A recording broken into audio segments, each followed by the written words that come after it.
Ite sweet December. Itu zan cana profil na zan thang cha tam piung lop nak ngai di kum sebika ban sim kedu wise I real kan tuan nak kan tu he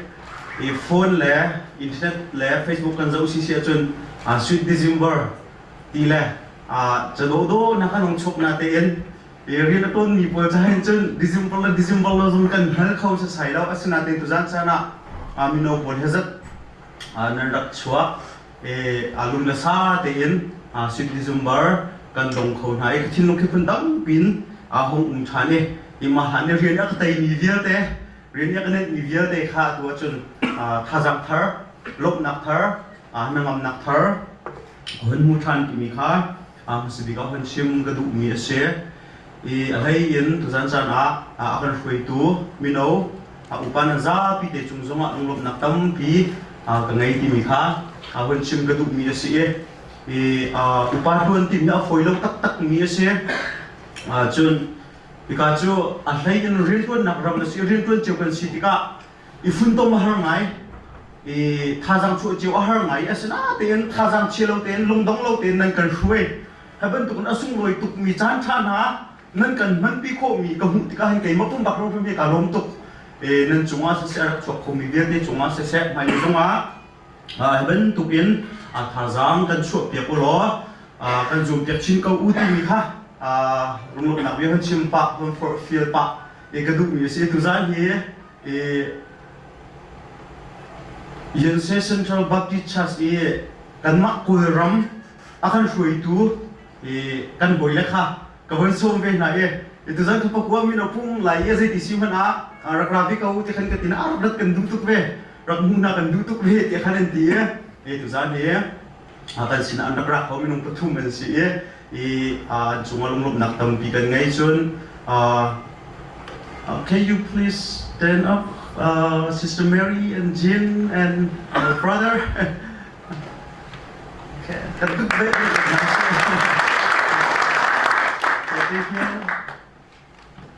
Niki Central Baptist Church kan ma ko ram group mission kan dilai cho group point and see ko ram mi he inai ra mi ka hoila pol mi pathian thailo mi pol ke an so om nai za tani fitin te ha tu jong he evangelism kan tilai cho evangeli we mana en ara pra mi an se an som nai ma khan som mi na kha biaknan rak rai chu biaknan rak ra mi chu pasra pani khan kurian thong tha pura hol thong tha chime pasra pakhat ni khan bra hol le so kai ni khan kol hol ingale yakchin na chi chun akan rian tuan ning asi za pani jingka kha si ko cha khan asi ko si sia chun kan za pi te en lam nai ke dong si on su chi de ti kan lam nai te si cha khan pathian bia hai tak tak mi pathian bia du tak tak mi ni chun je kan dilai mit ku velo zoma kal phum phum se mit ku velo zo kal phum phum se zan lai hi thil dang program kai da tilo chun ni ka hen khel dan thei lo zan lai hi thil dang program dak nei tilo sin ka khel dan thei lo jong ti si sia chun thi ka ke pashain pakul ni somri nga ke praise and worship on top pasha sai ni kan di sai ni chun jo kan pakhat le cheu jing kan di ka huna pahina hoi han bika tuan bika phanjong zal kase iki chimdu bise da city sia chon minau kan si cha asiko si sia chon ka hi zan lei pum asiko cha khan jing ka hi thajam ban chu nau se kiyo ten pum kho jong ban zum nau se asiko chun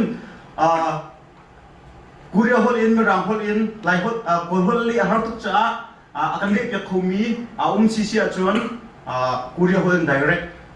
ko hol zong in akan le pya khotun si sia chon akan rom tu ko ha ti mi zong kha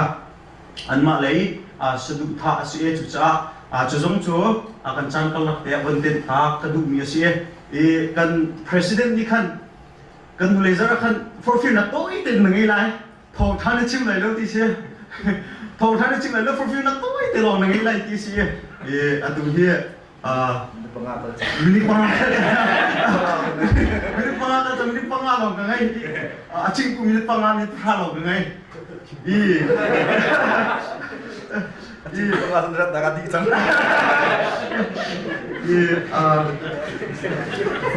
Christmas tha kan phan ha ti ga kan sa pi te Christmas kan ngai chung hai te zum nak ngai balai pumpi ni Christmas ti man mi ase asa na te minum tampi su Christmas an bung du ki ro Christmas hi pakan biak nak kan tilai cho pakan ni zum pakan biak nak I am phunglam I arak ram ase ubama tua kan decoration ten ha sa se kaban du pon hi khi amoi kan tilai cho khi kin aram mi si cha hin mi cheu tampi ni sun tu ading salau thil salau ase biak nak dang si ti an ti asal ten chan tampi a kin zede CTC se chun kan tu ti ka khian kan han ti ka khian khoi kai aram mi si dong thil cha si se chun kan tu ading sko ti mi ke kaima I kapum pa ru nak kapum pa zup nak se kapum pa kai pi ni ase chu cha tu zan ka ching du mi so Christmas in man ding ase kau chun volai chung pum pi zong nin an man mi ase asuna ten Christmas is it in da kan man ding mi be be chu abe pi thak tak mi se minung tam pi ni Christmas in man loading se ti an ti asuna te yen man ding ase kau ti ka ti asuna te minung tam pi ni Christmas kan man ko asuna te Christmas is it in da kan man ti mi be te hi tu zan chana abe pi tuk shun khren ti mi hi kamuna khazam pe la for feel kan du mi na ase Christmas hi kan man volai chung pum pi nan man ko na te apoi tak tak mi ngai che tak tak se mi zo Christmas hi suana atam na chan kan tilai cho suana atam jingling kan ikan chim si je chun zoom lo ting je tin nan man party tu na kan man sekoloma party tu chuna lu je den tu delay si chang delay tu si si chun je da lu den tu apoi pun suana ra chang apoi pun suana ra chang ka chim do mi chu tu san chana Christmas kan tu ti ka hian zaitin da kan tu zaitin da kan man chu cha tu san chana kan ni CMC minau po zong ni Christmas kan man ti ka Christmas kan tu ti ka hian sun lam ngai ti tu na se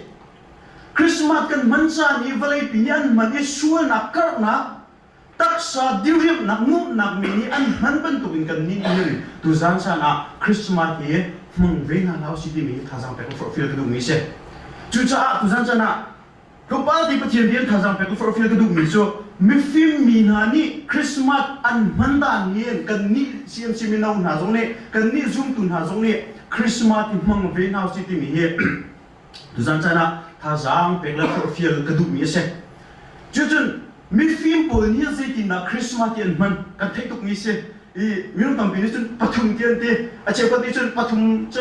an sa thangai la bai bo ni fiang te na chim lau cha an lak song pathum si cha pathum se wa ti an ruwa chu mi film pathum po ni chu zaitin da an man ti si sit a pakhat na ka kam boi pa Jesu Christ an kol ti ni kan bu kho mi se kam boi pa Jesu Christ an kol ti kan bu kho mi se chu cha tu zan cha na Christmas da hian zoom tu kan nak zonga hian kam boi pa Jesu Christ a kol mi sin hau se nun nak su aku mi sana hau se thil dang aku mi sana hau se kam boi pa Jesu Christ aku mi sana hau se ti mi he tu zan chan apa khat naka thazam pekla for feel ka du mi se apa ni naka me feel bo ni zai na Christmas an man ti si se chon kam boi pa Jesu Christ biak na nan man ti mi kan ko mi se kam boi pa Jesu Christ thang that na kam boi pa Jesu Christ biak na mathai nan pani kan zau tika an rak ra Herod siang prang pasina Messiah Judas siang prang achuak lai ti kan thei ar fi kan mui kan rak ra ti an rak kol tika Herod siang prang pani chun mi phim pol tam pi kha au na khoi kha da achuak lai tia ahal na Bethlehem achuak lai Judas ram Bethlehem khu achok lai tia an ti chu ti chun mi phim pol chu vakalu lo tha te in vakolu lo kei zong ni ka biak ve lai ra ka chim lo kei zong ni ka biak ve lai tia siang prang pa ni chu ati na chu ti chun an vakal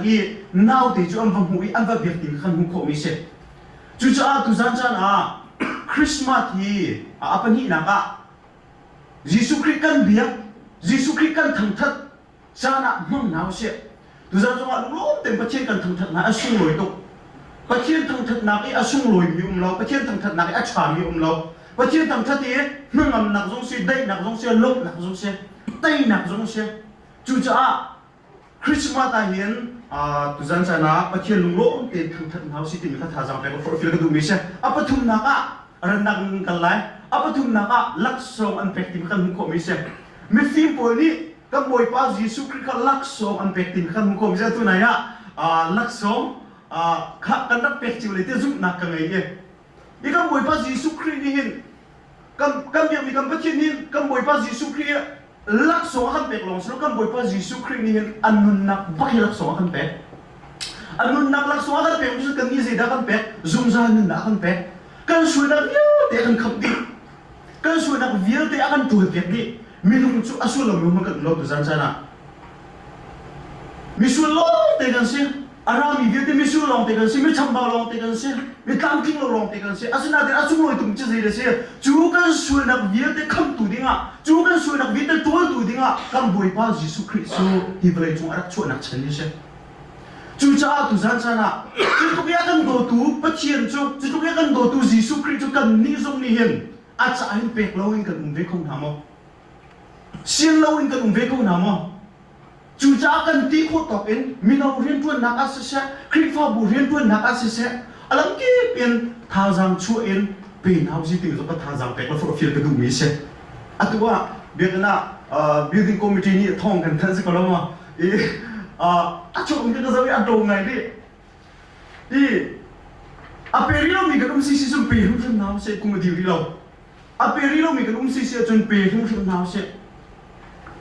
ze go ti si chun haban tuk pek nak chan tha kan nge yo ni voi danga pek ka du ko e ti batelen man lo man ang itu ngai ti kolomen sa na tlai tu sa na tlai ti kolomen chu cha a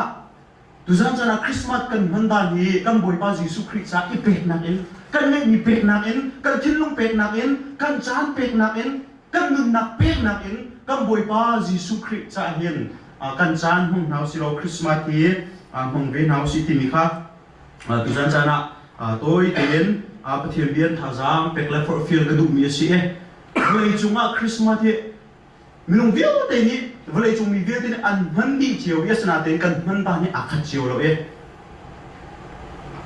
kan man mi e asul lam ni akha chiu lo e zaida achu pi mi e akha chiu lo chu cha tu zan chana kan ni zum tun hani chun mi film min ha ban to pen vlei chung mi ni num na men mena vlei chung mi ni an tak sa du nak min min an man ban tuk silo in kan ni chun kan boy pa Jesus Christ kol na ama thang that na ama cha pek na in tukum Christmas jong he phong nau silo chu ti chun chu Christmas man nak chu kan boy pa Jesus Christ jong ni adu mi se kan biat mi kan pathian jong ni adu mi se mi film mi na jong ni an handa si ti ni kha tu jan chana ti bian toy te tha jang pek la for film du mi si tam pi rum nak ngai